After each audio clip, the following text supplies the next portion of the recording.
Bienvenue dans l'émission Saveurs divines. Cette bonne nouvelle du royaume sera prêchée dans le monde entier pour servir de témoignage à toutes les nations. Alors viendra la fin. Ce pain céleste vous est présenté par Immaculée Niraneza.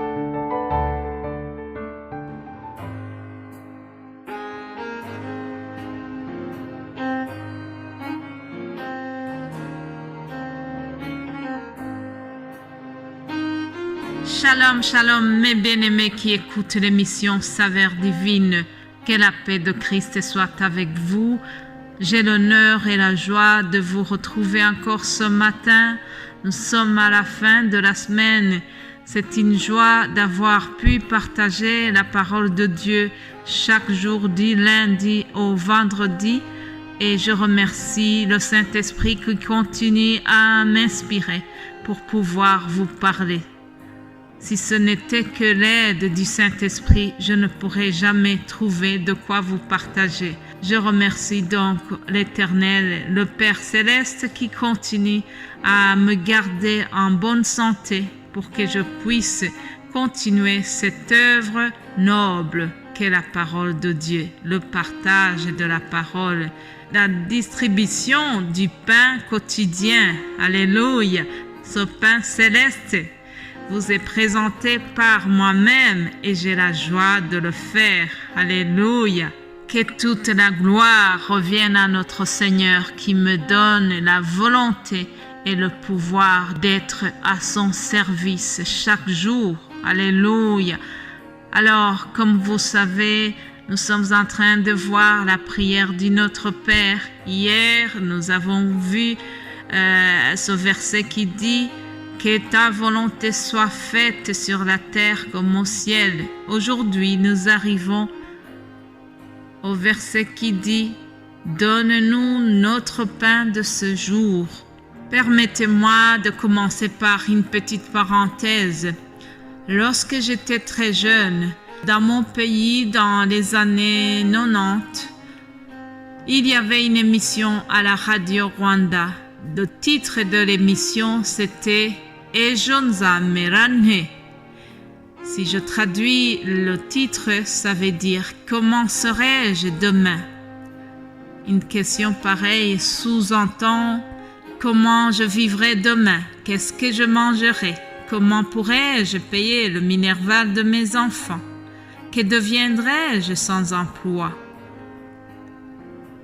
Mes bien-aimés de Dieu, en tant qu'être humain, il est tout à fait normal que ça nous arrive de nous inquiéter. La crise économique liée à cette pandémie a poussé beaucoup de gens à l'inquiétude pour l'avenir. Certains même sont passés au suicide tellement ils n'avaient plus aucun espoir.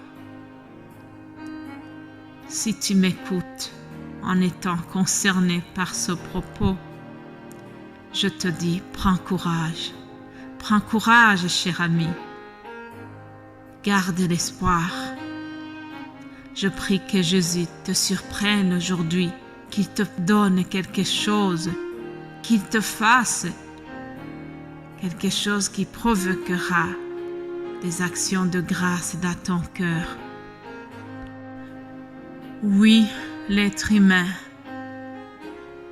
a tendance à s'inquiéter.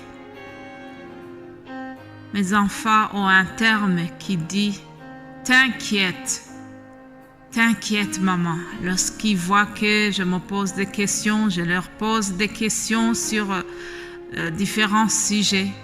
Alors ils veulent me montrer qu'ils gèrent tout, qu'ils sont adultes et responsables et ils disent « T'inquiète maman ».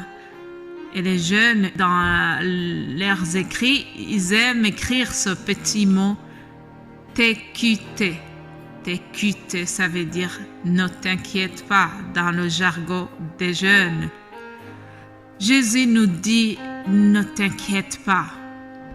Matthieu 6, au verset 31, Jésus dit à ses disciples « Ne vous inquiétez donc point et ne dites pas « Que mangerons-nous » Que boirons-nous? De quoi serons-nous vêtus? Car toutes ces choses, ce sont les païens qui les cherchent. Votre Père céleste sait que vous en avez besoin. Jésus-Christ nous invite donc à ne pas s'inquiéter.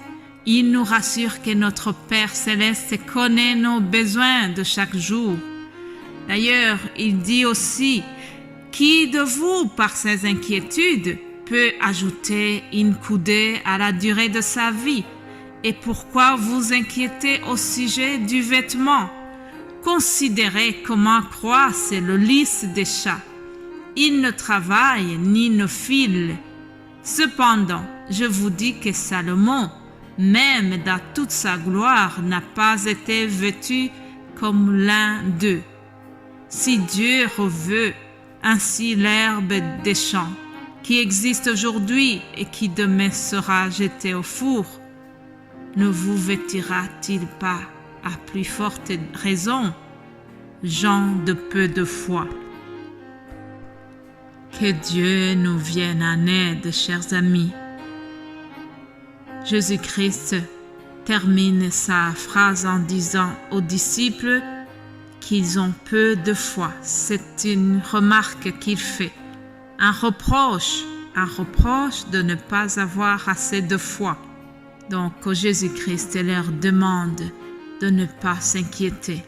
En disant cela, Jésus ne pousse pas les gens à être insouciants. Non, il ne nous pousse pas du tout dans l'insouciance ni dans l'imprévoyance, mais il nous demande d'avoir plus de foi, plus de confiance.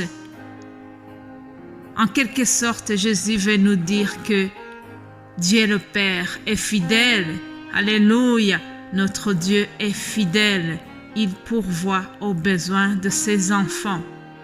Comme un père ou une mère qui s'inquiète pour ses enfants, Dieu le Père céleste pourvoit aussi à nos besoins de chaque jour. Jésus nous demande donc de ne pas nous inquiéter, mais de demander seulement le pain du jour. Ne vous inquiétez pas du lendemain, dit-il.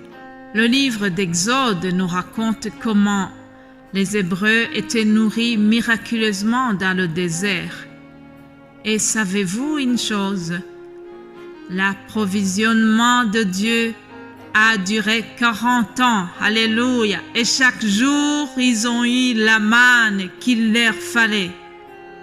Personne n'a jamais manqué de la manne. Jour après jour, elle a été donnée, même quand le peuple de Dieu était infidèle, chers amis. Mais il y a une chose qui m'a beaucoup étonnée. Ils devaient en consommer le même jour.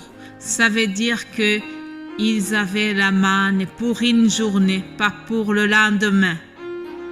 Et il ne fallait pas la consommer le lendemain, il ne fallait pas la conserver.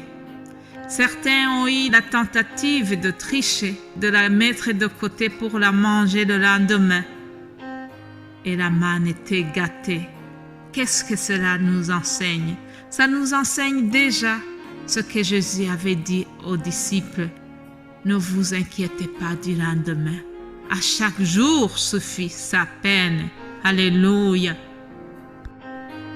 Mon frère, ma sœur, je termine cette méditation en te disant aussi, ne t'inquiète pas. Garde foi en Dieu. Il est fidèle. Alléluia. David a déclaré quelque chose que j'ai beaucoup apprécié. Il a dit, j'ai été jeune, j'ai vieilli, je n'ai point vu le juste abandonné, ni sa postérité mendiant son pain. Alléluia. Ça veut dire que Dieu pourvoit aux besoins des justes, mais il pourvoit aux besoins de ses enfants en général. Il est fidèle. Alors, fais-lui confiance. Ne t'inquiète pas. C'est un Dieu qui trace un chemin même dans le désert. Alléluia. Alors, fais-lui confiance. Il ne t'abandonnera pas et il pourvoira à tes besoins. Ne nous inquiète pas du lendemain. Et c'est sur cette exhortation que je termine.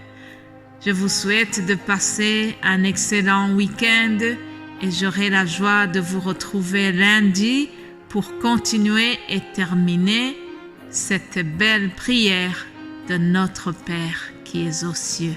Alléluia. Amen.